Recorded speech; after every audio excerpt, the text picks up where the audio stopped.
The night my wife's chest locked up and she couldn't breathe, the ambulance didn't save her, at least not right away. It sat stuck at the front gate of our own neighborhood, red lights flashing like a cruel joke. And the person blocking it wasn't a stranger or some random traffic jam. It was our HOA president standing there with her arms crossed, barking at the paramedics. Rules are rules. In that moment, while my wife's oxygen levels crashed inside the house, I realized something terrifying. Our biggest threat wasn't her illness. It was Karen. Act 1. The conflict begins. I should back up. My name's David Carter. I'm 45 and I've spent most of my career in federal compliance law. My wife Emily has been disabled ever since a car accident years ago. She moves in a wheelchair, relies on an oxygen concentrator, and fights every single day just to live comfortably. When we moved into Oaksgate, the neighborhood looked like the American dream. Manicured lawns, clean sidewalks, hedges trimmed like soldiers in formation. But underneath, it was a kingdom ruled by one woman, Karen Wilson, the HOA president. Imagine a cross between a middle school hall monitor and a drill sergeant, then give her a clipboard and unlimited authority to fine people. That's Karen. The very first week she sent us a letter. The wheelchair ramp at our front door disrupted the aesthetic harmony. A medical supply van parked out front, not an approved vendor. Even the color of our front door too much like a hospital, she said. And it wasn't just us. Mr. Alvarez across the street got slapped for his grandson's skateboard ramp. Priya, a young mom 2 houses down, got a citation because her stroller left faint tracks on the sidewalk. Karen ruled by fear, and the HOA board just nodded along. I kept my head down. Emily hated conflict, and honestly, I didn't want her peace shattered more than it already was. But then came the new bylaw, no sirens after 10 p.m., unless pre-approved by the board. Can you imagine? Like heart attacks schedule themselves. I tried to argue at the meeting, and Karen smirked at me across the table. Emergencies are rare, she said. We must preserve tranquility. That was the moment I knew this wasn't just bad leadership. This was dangerous. I started collecting documents, reaching out quietly to county officials. But mostly I waited. I figured sooner or later a rule that's stupid would have consequences. I just didn't know those consequences would hit me and Emily head on. Act 2. Escalation and Turning Point. It was a quiet night. Emily and I were watching an old black and white movie. Halfway through, I noticed her breathing shallow. She brushed me off, but by 9:30 her lips were pale. I checked the oxygen tank, half full, should have been fine. But something was wrong. I called her doctor. He didn't hesitate. Get her to the ER now. At 10, Hosro sharp. Emily's chest tightened. Her monitor beeped wildly. I dialed 911, my hands shaking, praying we weren't too late. The dispatcher's calm voice kept me steady. Within minutes I heard it, the wail of an ambulance siren, red light bouncing off our living room window. Relief hit me like a wave. They were here. Except they weren't. I stepped outside, looked down the street, and froze.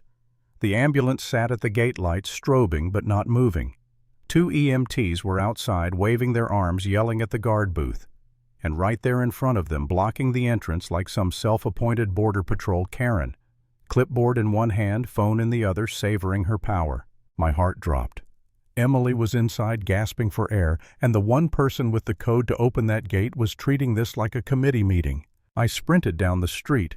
The EMTs, later I'd learned their names, Derek and Nina, were furious, slamming on the keypad. "Open the gate!"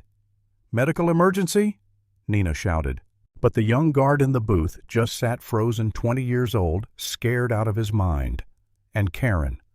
She stood tall, smug as ever. "You can't enter without authorization," she barked. "This is private property. Policy is policy." "Ma'am, she's in respiratory distress," Derek snapped.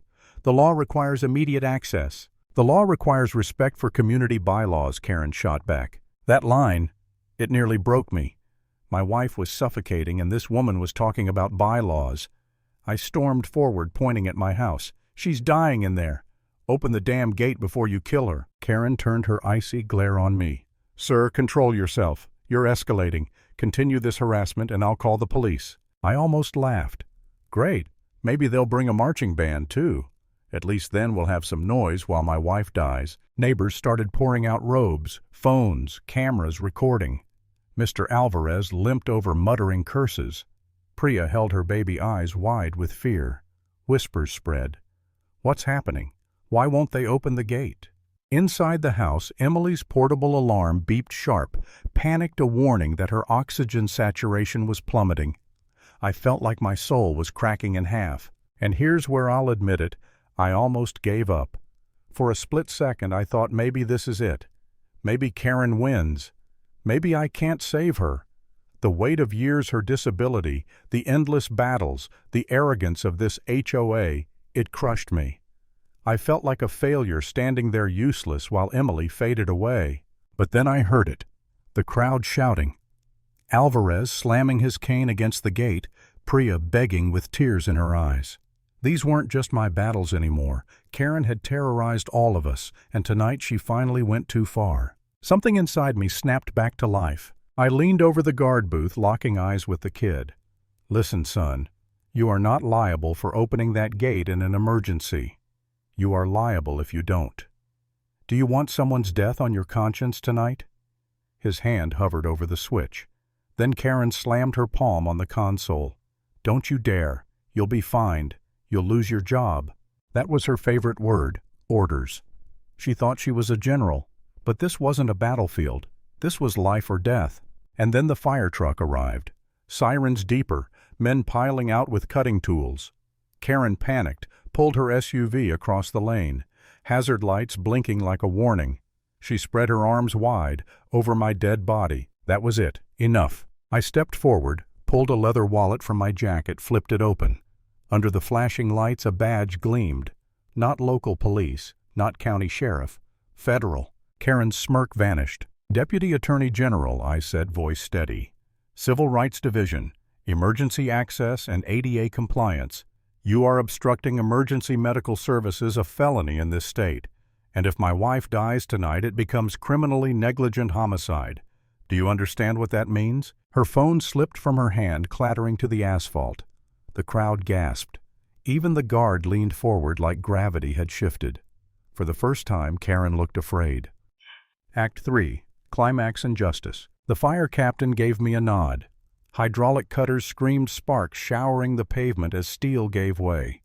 The gate groaned open and the ambulance shot through. Inside, Emily was nearly gone, oxygen saturation in the 60s, pulse erratic. The EMTs worked fast, intubating, ventilating, stabilizing. I gripped her hand, whispering, "Stay with me." When I felt the faint squeeze of her fingers, I knew barely, but she was still with me. Outside, Karen crumpled on the curb, mascara-streaked clipboard abandoned like a broken crown. But I wasn't done. The very next morning, I walked into court, not just as a husband, but as what I really was. I filed an emergency injunction against Oaksgate HOA obstruction of emergency services, ADA violations, fraud. The judge signed before his coffee cooled. Effective immediately, the board's powers were suspended. By noon, deputies were serving papers at the gates. And the truth started spilling out. Karen had ignored repeated warnings from the fire marshal. Her nephew's security company had been paid thousands for bogus gate repairs. Worse emails showed she ordered the override disabled on weekends to rack up more call-out fees. That night, the clubhouse was packed wall to wall. Neighbors who'd whispered in fear for years now shouted in rage. Alvarez sat front row, cane across his lap like a gavel. Priya bounced her baby glaring daggers at the board. Karen tried to speak. I was only enforcing policy. I never intended harm, but her voice drowned under boos. "You almost killed her," someone yelled. "For what, a gate contract?" shouted another. The sheriff's deputy overseeing the meeting had to hold the crowd back. But the truth was out. She wasn't a guardian of order. She was a tyrant who'd gambled with lives. The judge's order was crystal clear. Mandatory ADA compliance, including a 24/7 emergency gate override. Complete board restructuring. Current members, suspended new elections, overseen by the county. Restitution for every resident defrauded. And Karen barred from office, under investigation for fraud and obstruction. But the final blow was poetic. She was sentenced to 200 hours of community service at the rehabilitation hospital, the same place where patients wheeled oxygen tanks down sterile hallways, the same sounds she once dismissed as too disruptive. Now she'd spend months pushing wheelchairs, fetching water, listening to the beeping of heart monitors she couldn't silence. I'll never forget her face at that meeting.